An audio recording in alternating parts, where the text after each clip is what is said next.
Hey everybody, it's Mike here. Thursday night.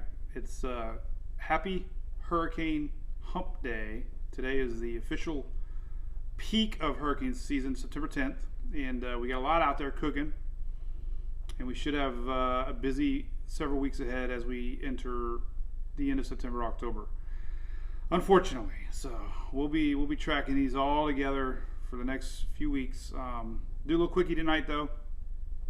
We have several things on the NHC radar. I'm going to go over real quick. Of course, we'll be live in the morning at 9:19, and we'll spend a lot more time digesting overnight models as we get all the overnight 00Z models come in. So, but this is what we got in a nutshell. The tropics. We had Invest 94 push ashore, mainly a rainmaker. It's impacting, kind of helping with that stalled front. Lots of rain in North Carolina northward right now. We have this little area here leftovers kind of from 94 in the front, and the NHC's got it up to 50% now, and it's expected to cross through Florida through the weekend and bring a lot of rain and who knows what else first part of the week. So we're up at 50% now with this little guy, orange. So that's creeping up there, and I know a lot of folks in the upper Gulf are probably worried about it. So the good news with that one is right now we don't have much model support at all as far as development goes. We just have some mid-level spin on it. There is a little sign of some spinach. Shear's expected to be light in the Gulf in a few days, so the NHC is definitely watching it. Lots of moisture in the air. So you know, peak season that's going to be watched. It's a 50%. We also have another little guy here that is expected to just kind of drift south eventually. There is some dry air out ahead of it. It's only at 20%, so it is on the map, but as of right now, it's only 20%, and doesn't appear to be much. It might bring some rain, you know, later in the weekend towards Texas coastline, but really no models are showing that either.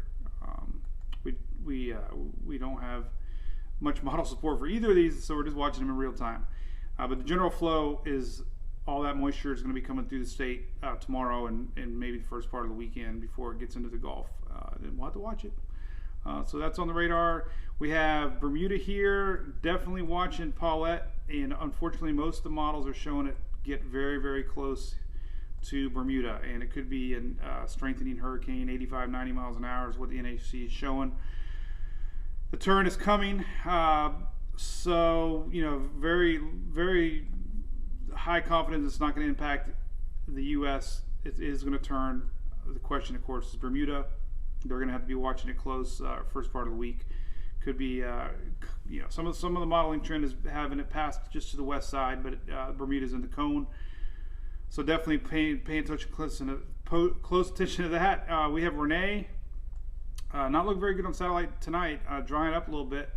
Not really doing much. It's kind of going up here and wiggling around, and steering currents are going to be weak. So that one we're just going to kind of watch. It's going to be a big influence on our other wave coming off of Africa. That's the one that the models have been having all kinds of discrepancies on what it's going to do. The GFS has been very consistent with a general motion towards the Caribbean upwards. The last 4 or 5 runs very consistent. The Euro, one run's here, the next run's here, next run's here, next run's here, next run's here. So the Euro is all over the place. The UK is a little bit to the north. CMC once was here, now the CMC is doing that. So there's 2 pieces of energy here that you can see. So it's very broad, and a lot of it's going to become the interaction with this energy. How much faster our system goes if it develops a high pressure and is able to continue on. So there's just no confidence yet on that. We're just going to have to watch this in real time and watch it develop. It's a very broad, low pressure system, and depending on what part takes over and how it reacts here, possibly with Renee, and if it turns northward or not. So I wish it was clearer than that. The GFS is scary looking for some. I see it shared all over the internet, but the Euro also is showing a due north turn, so you can't get wrapped up in any models right now. You know, the reality is first part of the week we could be seeing this system, you know, obviously affect the Caribbean first. So they're watching it more than anybody right now. And then of course, what happens after that, we'll just have to wait and see. So the chances there, this wave could make its way across the Caribbean. The GFS is all over it. Some of the European ensembles are, but the models still flip-flopping back and forth, and there's just really no way to know. You can't guess, just know it's out there. Then of course we have a wave coming off just to the north of it on radar and on the NHC map, and then we'll have more waves after that. So it is peak season.